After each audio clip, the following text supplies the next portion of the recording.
Hi, this is Nanette Tosenfeld with the Great Basin Smoke Dispersion Briefing for Monday, April 13th, 2020.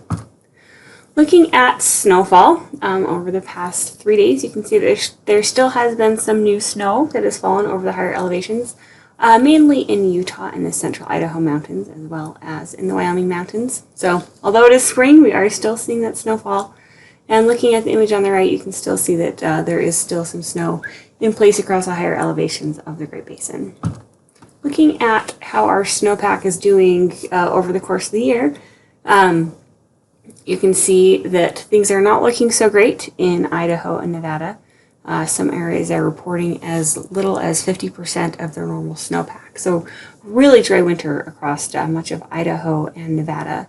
Things are different as you move into the Arizona Strip in Utah, and you can see across those areas at least normal conditions, some areas well above normal.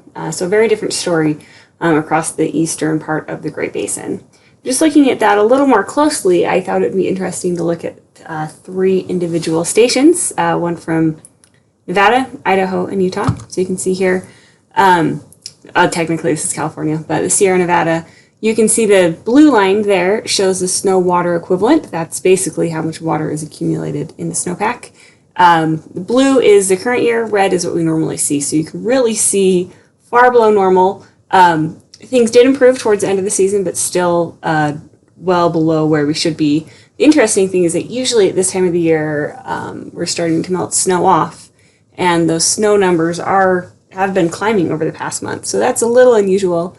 But even with that accumulation, this late in the year, you can see we're still not where we typically are.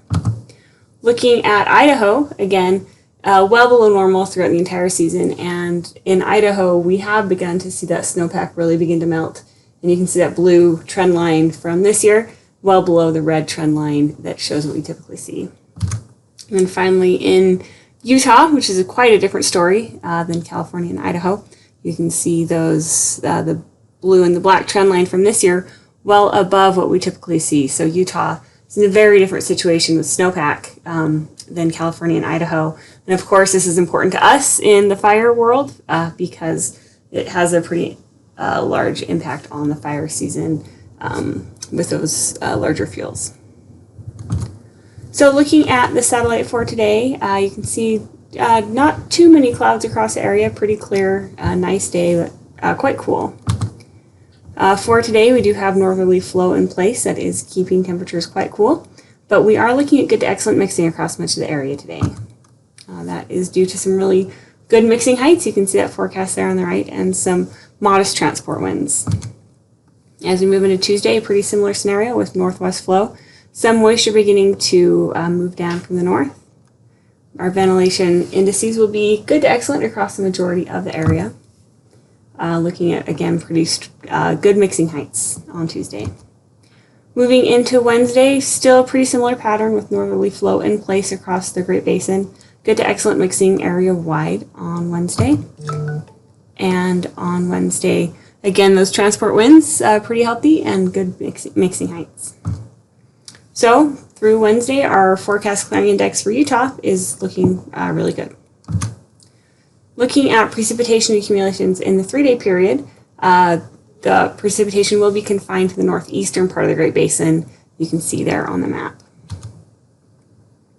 On Thursday, again, mainly northerly flow across the area. Not too much of a change in the weather pattern. Pretty dry, but temperatures a little below normal expected through at least Thursday. Then on Friday, we'll start to see those ventilation indice numbers move downward. We'll see a little bit of ridging overall across the Great Basin, with a cutoff low moving to the south of the area, bringing some moisture to the southern part of the Great Basin. And then on Saturday, again, that cutoff low moving off to the east. Looking at good to excellent mixing for much of the area on Saturday. Then finally on Sunday, starting to see some high pressure building back into the area. So in the 4 to 5 day period, our best chances for precipitation are across mainly the central portion of the Great Basin. The Climate Prediction Center's 8 to 14 day outlook is calling for above normal temperatures in that period, which might be nice to finally have some warmer temperatures. And as far as precipitation, calling for above normal precipitation further south and the potential for some below normal precipitation across parts of Idaho and far northwestern Nevada. So that's it. If you have any questions, please feel free to contact us. Our information is on the screen, and you can also find us on Twitter. Thank you.